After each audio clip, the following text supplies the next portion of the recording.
Good morning students.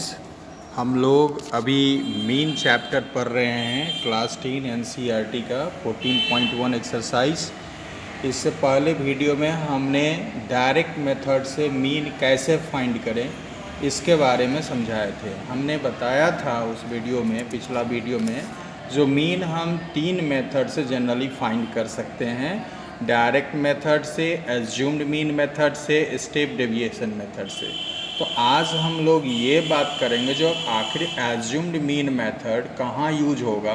जहाँ दोस्तों बड़ा बड़ा कैलकुलेशन होगा वहाँ हम लोग एज्यूम्ड मीन मेथड, और बहुत बड़ा है तो स्टेप डेविएशन मेथड यूज करते हैं। वैसे जनरली डायरेक्ट मेथड यूज कर सकते हैं।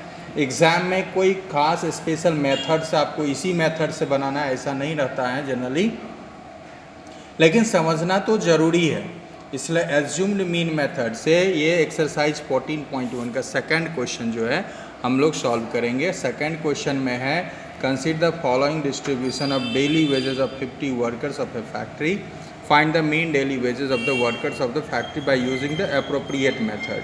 कोई भी मेथड यूज करना है, हम एज्यूम्ड मीन मेथड चूँकि हमें सीखना है तो हम उसी मेथड से बनाएंगे। तो दोस्तों इसमें दो चीज़ तो दिया ही हुआ है, हम इसी तरह से जो है सो दो चीज़ जो दिया हुआ है उसमें वो हम भी बना लेंगे।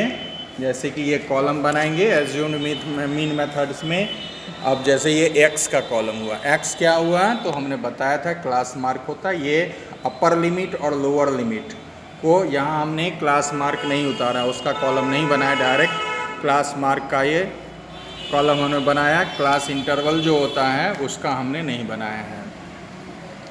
एक्स में क्या भरते हैं दोस्तों, तो 120 ये अपर लिमिट हुआ और लोअर लिमिट 100 हुआ। इस दोनों को ऐड करके 2 से डिवाइड कर देते हैं तो कितना होगा 100 और 120 कितना हो गया 220। 220 का हाफ क्या होगा दोस्तों 110। तो हमने 110 लिखा है। फिर सेकेंड क्लास इसका है 140 प्लस 120 तो कितना हो गया 260। अब 260 का हाफ करोगे तो कितना होगा 130। इसी तरह थर्ड में आइए 140 160 है तो कितना हो गया 300, इसका 150 होगा। 160 180 दोनों को ऐड करो तो 340 होगा, जिसका हाफ 170 होगा। फिर 380 जिसका हाफ 190 होगा। तो इस तरह डायरेक्ट हम दोनों को ऐड करके 2 से डिवाइड करके क्लास मार्क निकाल लिए हैं जो x कहलाता है। सेकंड फ्रीक्वेंसी ऑलरेडी दिया हुआ है 12 14 8 16, 12 14 8 6 10, तो वो हमने लिख दिया है। अब इसमें दोस्तों क्या करना है, ये x जो है इसमें आपको एज्यूम्ड मीन एक निकालना है जो कि जनरली बीच की संख्या होती है। तो यहाँ देखो 1 2 3 4 5 ये ऑड नंबर है। इसमें तो बीच का संख्या निकालना बहुत आसान है, लेकिन इवन रहता है, यहाँ 6 रहता है तो बीच में 2 संख्या आता है। तो दोनों में से किसी एक को आप मान लेते हैं। यहाँ बीच वाला ये 150 हुआ तो इसको एज्यूम्ड मीन मानेंगे। और यहाँ जो है सो डी फाइंड करते हैं। डी बराबर क्या होता है x माइनस ए, यानी कि इसमें से हम जो भी माने एज्यूम्ड मीन उसको लेस करेंगे। यानी कि 110 से 150 को लेस करोगे तो -40 होगा, नहीं 130 से 150 को लेस करो तो -20 होगा, 150 से 150 को लेस करो तो 0 आता है, 170 से 150 को लेस करो 20 आता है, 190 से 150 को लेस तो 40 आता है। अब एफ डी फाइंड करते हैं। एफ को हम डी से मल्टीप्लाई करते हैं। तो इसको मल्टीप्लाई किया 480 हुआ, इसको मल्टीप्लाई किया -280 हुआ, ये -480 हुआ है, और इसको 0 हुआ, ये 120 और ये 400। अब सारे नेगेटिव को और सारे पॉजिटिव को एक तरफ ऐड करो।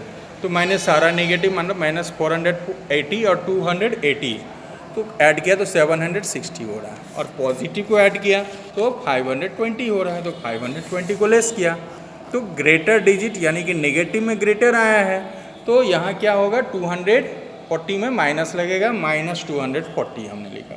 और सिग्मा एफ यानी कि एफ फ्रीक्वेंसी का टोटल करेंगे तो 4 2 6 8 14 6 20 2 2 2 4 1 5 50 हुआ। अब इसका फॉर्मूला थोड़ा सा चेंज है, थोड़ा सा क्या, उसमें डायरेक्ट मेथड में सिग्मा एफ एक्स बटे सिग्मा एफ लिखते थे।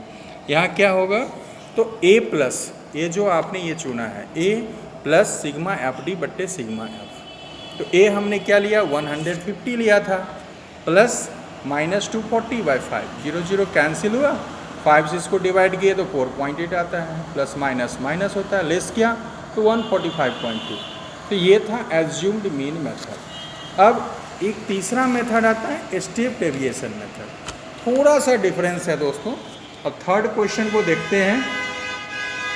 थर्ड क्वेश्चन को हालांकि इसमें मीन निकाल दिया है, लेकिन हम थोड़ी देर के लिए समझते हैं ये मीन नहीं है, यहाँ फ्रीक्वेंसी 20 है, वो हमने पुट कर दिया और मीन फाइंड कर रहे हैं इसका हम, क्योंकि हमें अननोन फ्रीक्वेंसी तो आप फाइंड कर ही लोगे, हमको स्टेप डेविएशन मेथड फाइंड करना है। तो 11, 13, 13, 15 जस्ट उसी तरह क्लास मार्क हमने निकाला है, 14 हुआ और 24 हुआ। 13, 11 को ऐड करोगे तो 24 होगा, जिसका हाफ 12 होता है ना। फिर 13 और 15 तो 28, हाफ कितना हो गया 14। फिर 15, 17, 32 हुआ, हाफ 16। फिर 36 हुआ, 18 हुआ, फिर जो है सो 50 हुआ या 40 हुआ सॉरी, तो 20 हुआ उसका हाफ, और 44 हुआ, 22 हुआ, 48 हुआ, तो 24 हुआ, सबका हाफ कर लिया। क्लास मार्क हमने फाइंड किया। फिर फ्रीक्वेंसी ऑलरेडी दिया हुआ है 7, 6, 9, 13, 25, 4। अब यहाँ u फाइंड किए। अब u क्या है, तो x तो ये है मालूम है, a भी मालूम है, इस दोनों को लेस करेंगे और h मतलब हुआ ये जो है क्लास इंटरवल का डिफरेंस जो है ना, ब्रेथ जो है। 13 में से 11 लेस करते हैं तो कितना आता है 2 आता है, तो 2 से डिवाइड करेंगे। अब जैसे कि x माइनस है तो 12 से 18 को लेस करो तो क्या होगा, 12 से 18 को लेस करेंगे और डिस्टेंस क्या है क्लास का 2 है, तो उसे डिवाइड करेंगे। तो 12 से 18 लेस किए तो -6 हुआ, 2 से डिवाइड किए तो क्या हुआ -3 हुआ, तो यहाँ हमने -3 किया। उसी तरह 14 से 18 को लेस करो तो क्या होगा, 14 से 18 को लेस करोगे तो -4 होगा, 2 से डिवाइड करो -2 हुआ। 16 से 18 को लेस करो तो -2 हुआ और उसको 2 से डिवाइड करो, 2 कहाँ से आया समझ गए, 2 आया इसका डिफरेंस। 13 से 11 को लेस किए 2, वो हुआ h। उसी तरह फिर 20 से 18 लेस किए 2 हुआ, 2/2 1 हुआ, 22 से 18 लेस किए 4/2 2 हुआ, और 24 से 18 को लेस किए तो 6 और 2 3 हुआ। अब FU फाइंड करेंगे, मतलब इसको इससे मल्टीप्लाई करेंगे तो -21 -12 9 और इंटू -1 -9 हो गया, 0 फिर 20 5 2 जा 10 4 3 जा 12। सारे नेगेटिव को एक तरफ ऐड किया तो सारा नेगेटिव क्या है 21 -12 क्या हुआ 33 हुआ, और 9 तो कितना हुआ 33 और 9 तो 33 7 40 एंड 2 -42 हुआ, ठीक है ना, मैंने -42 लिख लिया। इसको ऐड करते हैं तो 20 30 और ये भी 42 होता है, तो दोनों को लेस किए तो क्या हो गया 0। तो और दूसरा ये सिग्मा, ये टोटल f को हम ऐड करेंगे, सिग्मा f लिखेंगे तो ये आ रहा है 64। देख लो 13 हुआ, 7 6 13, 7 20 2 25 35 35 55 60 एंड 64। अब इसका फॉर्मूला थोड़ा सा, उसमें हमने क्या लिखा था, उसमें लिखा था a plus sigma F D by sigma F. इसमें क्या करेंगे, एक h इसमें मल्टीप्लाई हो जाएगा, है ना, ऐसे तरह a plus H into sigma F you by sigma F हो जाएगा इसमें, ठीक है। तो a क्या है 18, एज्यूम्ड मीन जो आपने माना था 18 हुआ, और h क्या, वही डिफरेंस ब्रेथ जो है क्लास का, ये डिफरेंस हो गया 2, और एफ यू तो अभी आपको निकला है 0 निकला है, ये 64, तो ये तो 0 हो गया, 0 से 2 को मल्टीप्लाई करो 0 हो गया, तो मीन आपका क्या हुआ 18। तो ये था स्टेप डेविएशन मेथड। तो आपने तीनों मेथड सीख लिया। अब आपको सवाल के मुताबिक जहाँ जो मेथड्स आपको इजी लगे वो मेथड यूटिलाइज किए। कोई भी प्रॉब्लम है तो फिर बोलना है, कमेंट सेक्शन में जाना है। Thank you very much.